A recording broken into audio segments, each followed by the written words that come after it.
Hello ಪ್ರಿಯ ಹೂಡಿಕೆದಾರರೇ, ವಿಶ್ಲೇಷಣಾತ್ಮಕ ಸಮುದಾಯವು ನಿಮ್ಮೊಂದಿಗೆ ಸಂಪರ್ಕದಲ್ಲಿದೆ. System grow markets. ನಾವು ಕಂಪನಿಯ ಬಗ್ಗೆ ಸಾಮಾನ್ಯ ಮಾಹಿತಿಯೊಂದಿಗೆ ಪ್ರಾರಂಭಿಸುತ್ತೇವೆ. ಅಗತ್ಯವಿದ್ದರೆ ನೀವು ನಿಲ್ಲಿಸಬಹುದು. ಅಧ್ಯಯನದ ಅಡಿಯಲ್ಲಿ ನಿಗಮದ ಎಲ್ಲಾ ನಿಯತಾಂಕಗಳನ್ನು ನೀವು ಹೆಚ್ಚು ಎಚ್ಚರಿಕೆಯಿಂದ ಪರಿಗಣಿಸಬಹುದು. ಈಗ ನಾವು ಕಂಪನಿಯ ಪ್ರಸ್ತುತ ಮೂಲಭೂತ ಸೂಚಕಗಳನ್ನು ವಿಶ್ಲೇಷಿಸುತ್ತೇವೆ. Red Cat Holdings Inc ticker chart. ಈ ವಿಮರ್ಶೆಯನ್ನು ಆ ಸಮಯದಲ್ಲಿನ ಪ್ರಸ್ತುತ ಮಾಹಿತಿಯನ್ನು ಆಧರಿಸಿ ರಚಿಸಲಾಗಿದೆ. ಏಪ್ರಿಲ್ 7, 2025. ವರ್ಗೀಕರಣದ ಮೂಲಕ ಗ್ರೋ ಮಾರ್ಕೆಟ್ಸ್ ನಿಗಮ ರೆಡ್ ಕ್ಯಾಟ್ ಹೋಲ್ಡಿಂಗ್ಸ್ ಇಂಕ್ ಉಪವರ್ಗಕ್ಕೆ ಸೇರಿದೆ. ಮಿಲಿಟರಿ 64 ಸಂಸ್ಥೆಗಳು ವಿಶ್ಲೇಷಣೆಯಲ್ಲಿ ತೊಡಗಿಕೊಂಡಿವೆ ಮತ್ತು ಇದು ಬಹಳ ಪ್ರಾತಿನಿಧಿಕವಾಗಿದೆ. ಈ ವಿಡಿಯೋದ ಕೊನೆಯಲ್ಲಿ ಮಾಡಿದ ನಿರ್ಧಾರಗಳನ್ನು ನಾವು ನೋಡುತ್ತೇವೆ.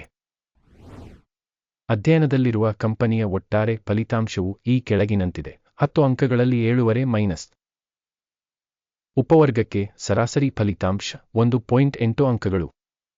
ನೀವು ವಿಶಾಲವಾಗಿ ನೋಡಿದರೆ ಒಟ್ಟಾರೆಯಾಗಿ ಸ್ಟಾಕ್ ಮಾರುಕಟ್ಟೆಯಲ್ಲಿ ಒಟ್ಟಾರೆಯಾಗಿ ಇಡೀ ಮಾರುಕಟ್ಟೆಯ ಸರಾಸರಿ ರೇಟಿಂಗ್ 1.9 ಅಂಕಗಳನ್ನು ನಾವು ನೋಡಬಹುದು.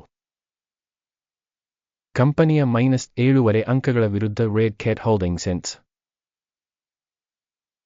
ಕಂಪನಿಯ ಷೇರು ಬೆಲೆಯ ಡೈನಾಮಿಕ್ಸ್ ಹೋಲಿಕೆ ರೆಡ್ ಕ್ಯಾಟ್ ಹೋಲ್ಡಿಂಗ್ಸ್ ಇಂಕ್ ಮತ್ತು ಉಪವರ್ಗದ ಕಂಪನಿಗಳು. ನಾವು 12 ತಿಂಗಳ ಕಂಪನಿಯ ಷೇರುಗಳನ್ನು ನೋಡುತ್ತೇವೆ. ರೆಡ್ ಕ್ಯಾಟ್ ಹೋಲ್ಡಿಂಗ್ಸ್ ಇಂಕ್ 661.9% ಬದಲಾವಣೆಯನ್ನು ತೋರಿಸಿದೆ. ಉಪವರ್ಗದಲ್ಲಿ ಬೆಲೆ ಬದಲಾವಣೆಗಳ ವಿರುದ್ಧ 6.1%. ಇದು ಸ್ಪಷ್ಟವಾಗಿ ಏನನ್ನು ಹೇಳುವುದಿಲ್ಲ, ಆದರೆ ಈ ಸಂಗತಿಯನ್ನು ಗಮನಿಸುವುದು ಅವಶ್ಯಕ. ಕಂಪನಿಯ ಮಾರುಕಟ್ಟೆ ಬಂಡವಾಳೀಕರಣ Red Cat Holdings Inc $0.53 billion ಆಗಿದೆ. $655 ಶತಕೋಟಿಯ ಉಪವರ್ಗದ ಮಾರುಕಟ್ಟೆ ಬಂಡವಾಳೀಕರಣದೊಂದಿಗೆ ರೆಡ್ ಕ್ಯಾಟ್ ಹೋಲ್ಡಿಂಗ್ಸ್ ಇಂಕ್ 0.081% ಪಾಲನ್ನು ಹೊಂದಿದೆ. ಇದು ಉಪವರ್ಗದಲ್ಲಿರುವ ಅತ್ಯಂತ ಸಣ್ಣ ಕಂಪನಿಗಳಲ್ಲಿ ಒಂದಾಗಿದೆ. ಕಂಪನಿಯ ಬ್ಯಾಲೆನ್ಸ್ ಶೀಟ್ ಕ್ಯಾಪಿಟಲೈಸೇಷನ್ $0.2 ಬಿಲಿಯನ್ ಎಂದು ಅಂದಾಜಿಸಲಾಗಿದೆ ಮತ್ತು ಉಪವರ್ಗದ ಬಂಡವಾಳೀಕರಣವು $191 ಬಿಲಿಯನ್ ಆಗಿದೆ. ರೆಡ್ ಕ್ಯಾಟ್ ಹೋಲ್ಡಿಂಗ್ಸ್ ಇಂಕ್ 0.012% ಪಾಲನ್ನು ಹೊಂದಿದೆ. ಸ್ಟಾಕ್ ಎಕ್ಸ್ಚೇಂಜ್ ಮತ್ತು ಬ್ಯಾಲೆನ್ಸ್ ಶೀಟ್ ಕ್ಯಾಪಿಟಲೈಸೇಷನ್ನ ಆಕ್ರಮಿತ ಷೇರುಗಳ ಹೋಲಿಕೆಯನ್ನು ಮಾಡಿದ ನಂತರ ನಾವು ಈ ಕೆಳಗಿನವುಗಳನ್ನು ನೋಡುತ್ತೇವೆ. ಪಾಲು ರೆಡ್ ಕ್ಯಾಟ್ ಹೋಲ್ಡಿಂಗ್ಸ್ ಇಂಕ್ ಮಾರುಕಟ್ಟೆ ಬಂಡವಾಳೀಕರಣದ ಮೌಲ್ಯಮಾಪನದ ಸಂದರ್ಭದಲ್ಲಿ ಉಪವರ್ಗದಲ್ಲಿ 0.081%. ಪುಸ್ತಕದ ಮೌಲ್ಯವು $0.012 ಆಗಿದೆ. ಇದು ಮಾರುಕಟ್ಟೆ ಮೌಲ್ಯದ ಪಾಲಿಗಿಂತ 85% ಕಡಿಮೆಯಾಗಿದೆ. ಉಪವರ್ಗದಲ್ಲಿ ಸಂಸ್ಥೆಯ ಮಾರುಕಟ್ಟೆ ಮತ್ತು ಸಮತೋಲನ ಬಂಡವಾಳೀಕರಣದ ಪಾಲನ್ನು ಮೌಲ್ಯಮಾಪನ ಮಾಡುವುದು ಕೆಟ್ಟದು -1 ಪಾಯಿಂಟ್. ವಿಶ್ಲೇಷಿಸಿದ ಕಂಪನಿಯ ಹಣಕಾಸಿನ ಹೊಣೆಗಾರಿಕೆಗಳು $0.1 2 ಶತಕೋಟಿ ಮೊತ್ತವಾಗಿದೆ.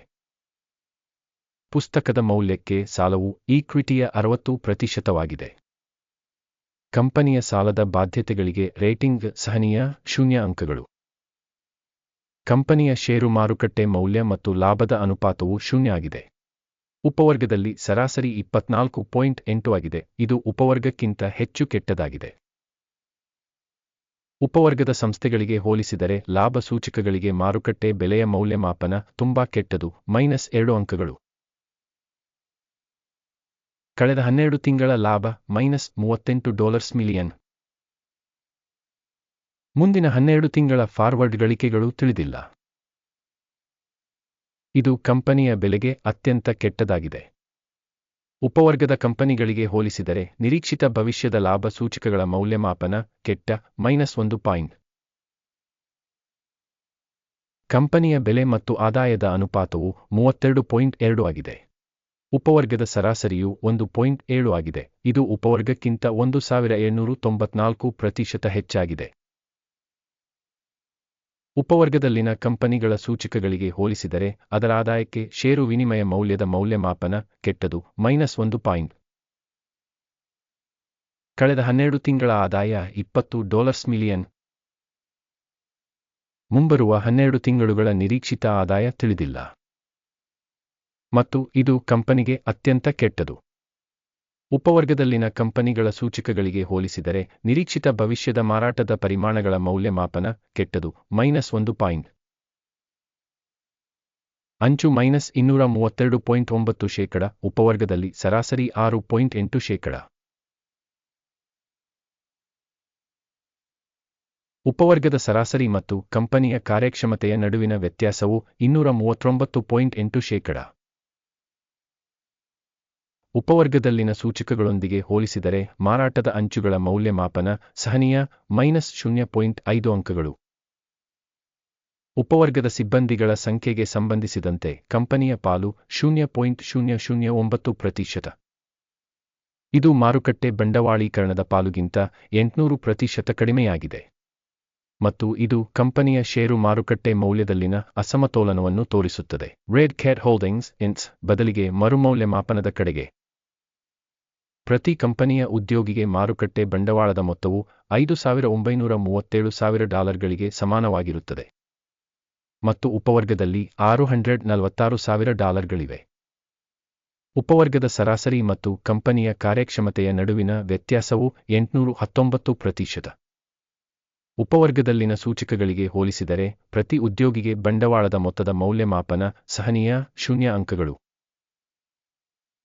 ಪ್ರತಿ ಉದ್ಯೋಗಿಯ ಲಾಭವು $430.3 ಆಗಿದೆ.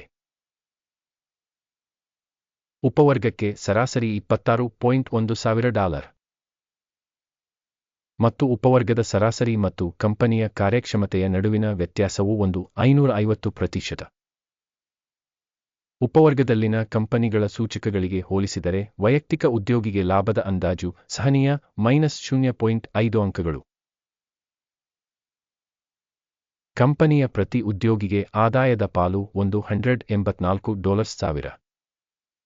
ಉಪವರ್ಗದ ಮೂಲಕ $382,000. ಉಪವರ್ಗದ ಸರಾಸರಿ ಮತ್ತು ಕಂಪನಿಯ ಕಾರ್ಯಕ್ಷಮತೆಯ ನಡುವಿನ ವ್ಯತ್ಯಾಸವು 108%. ಉಪವರ್ಗದಲ್ಲಿನ ಕಂಪನಿಗಳ ಸೂಚಕಗಳಿಗೆ ಹೋಲಿಸಿದರೆ ಕಂಪನಿಯ ಉದ್ಯೋಗಿಗೆ ಆದಾಯದ ಪರಿಮಾಣದ ಅಂದಾಜು ಸಹನೀಯ -0.5 ಅಂಕಗಳು. ಮಾರಾಟಕ್ಕೆ ಷೇರುಗಳು 12%ದಷ್ಟಿದೆ, ಉಪವರ್ಗ ಸರಾಸರಿ 2%ದೊಂದಿಗೆ. ಇದು ಸಣ್ಣ ಸ್ಕ್ವೀಸ್ನ ಮೌಲ್ಯಮಾಪನವಾಗಿದೆ. ತಾಂತ್ರಿಕ ಸೂಚಕ RSI 14 ಕಂಪನಿಗೆ 49% ಮಟ್ಟವನ್ನು ತೋರಿಸುತ್ತದೆ. ರೆಡ್ ಕ್ಯಾಟ್ ಹೋಲ್ಡಿಂಗ್ಸ್ ಇನ್ಸ್ ಉಪವರ್ಗದಲ್ಲಿ RSI ಮಟ್ಟ 14-35%. ತಾಂತ್ರಿಕವಾಗಿ ಉಪವರ್ಗದ ಭದ್ರತೆಗಳು ಕಂಪನಿಯ ಮೌಲ್ಯಕ್ಕಿಂತ ಕಡಿಮೆ ಮೌಲ್ಯವನ್ನು ಹೊಂದಿವೆ. ರೆಡ್ ಕ್ಯಾಟ್ ಹೋಲ್ಡಿಂಗ್ಸ್ ಇನ್ಸ್ ಕಂಪನಿಯ ಷೇರುಗಳ ನಿಜವಾದ ಮೌಲ್ಯಮಾಪನವು ಸುಮಾರು $6.16 ಆಗಿದೆ. ಕಂಪನಿಯ ಷೇರುಗಳ ಒಮ್ಮತದ ಬೆಲೆ ಗುರಿಯು ಸುಮಾರು $13.32 ಆಗಿದೆ. ಪ್ರಸ್ತುತ ಅಂದಾಜು ಮತ್ತು ಒಮ್ಮತದ ಮುನ್ಸೂಚನೆಯ ಡೈನಾಮಿಕ್ಸ್ ಸರಿಸುಮಾರು 116%. ಆರ್ಡರ್ ಟೇಬಲ್ಗೆ ಹೋಗೋಣ, ಅದು ಲಭ್ಯವಿದೆ. ಅದರ ಲಿಂಕ್ ಪಿನ್ ಮಾಡಿದ ಕಾಮೆಂಟ್ನಲ್ಲಿದೆ. ಆರ್ಡರ್ ಟೇಬಲ್ ನಿರ್ದಿಷ್ಟ ಋತುವಿನಲ್ಲಿ ಮಾಹಿತಿ ವ್ಯವಸ್ಥೆಯಿಂದ ಮಾಡಿದ ಎಲ್ಲ ನಿರ್ಧಾರಗಳನ್ನು ಒಳಗೊಂಡಿದೆ. ಗಿರು ಮಾರ್ಕೆಟ್ಸ್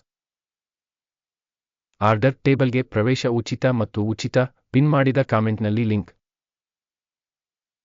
ಕಂಪನಿಯ ಮೌಲ್ಯಮಾಪನವನ್ನು ಆಧರಿಸಿ ರೆಡ್ ಕ್ಯಾಟ್ ಹೋಲ್ಡಿಂಗ್ಸ್ ಇನ್ಸ್ ಸಹಾಯ ವ್ಯವಸ್ಥೆ ಗಿರು ಮಾರ್ಕೆಟ್ಸ್ ಕೆಳಗಿನ ನಿರ್ಧಾರವನ್ನು ಮಾಡಲಾಗಿದೆ. ಪ್ರತಿ ಷೇರಿಗೆ $6.17 ಬೆಲೆಯಲ್ಲಿ ಬೀಳಲು ಆದೇಶವನ್ನು ತೆರೆಯಿರಿ. ಕಂಪನಿಯು ಕಡಿಮೆ ರೇಟಿಂಗ್ ಅನ್ನು ಹೊಂದಿದೆ ಎಂಬ ಕಾರಣದಿಂದಾಗಿ ಆದೇಶವನ್ನು ತೆರೆಯಲಾಗಿದೆ. ಕಂಪನಿಯ ಮೌಲ್ಯಮಾಪನವನ್ನು ಮೌಲ್ಯಮಾಪನ ವಿಧಾನವನ್ನು ಬಳಸಿಕೊಂಡು ಮಾಡಲಾಗಿದೆ. ಅಕಿಮ್ಸ್ ಇಂಡೆಕ್ಸ್ ಲಾಭವನ್ನು 3.81ಕ್ಕೆ ನಿಗದಿಪಡಿಸಲಾಗಿದೆ. ಸ್ಟಾಪ್ ನಷ್ಟವನ್ನು 8.53ಕ್ಕೆ ನಿಗದಿಪಡಿಸಲಾಗಿದೆ. ಲಾಭ ಅಥವಾ ಸ್ಟಾಪ್ ನಷ್ಟದಿಂದ ಆದೇಶವನ್ನು ಮುಚ್ಚದಿದ್ದಲ್ಲಿ.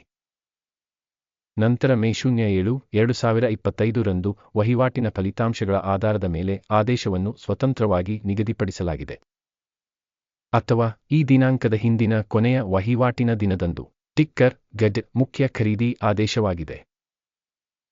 ಮುಖ್ಯ ಒಪ್ಪಂದದ ವಿಡಿಯೋವನ್ನು ಈಗಾಗಲೇ ಈ ಚಾನಲ್ನಲ್ಲಿ ಪ್ರಕಟಿಸಲಾಗಿದೆ. ಆದೇಶಗಳಲ್ಲಿ ಒಂದನ್ನು ಮುಚ್ಚುವಾಗ ಮುಖ್ಯ ಅಥವಾ ಸಮತೋಲನ.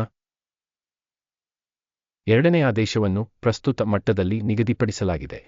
ಈ ವಿಡಿಯೋವನ್ನು ವೀಕ್ಷಿಸಿದ್ದಕ್ಕಾಗಿ ಮತ್ತು ಮಾಹಿತಿ ವ್ಯವಸ್ಥೆಯನ್ನು ಬಳಸಿದ್ದಕ್ಕಾಗಿ ತುಂಬಾ ಧನ್ಯವಾದಗಳು ಗೆರೋ ಮಾರ್ಕೆಟ್ಸ್.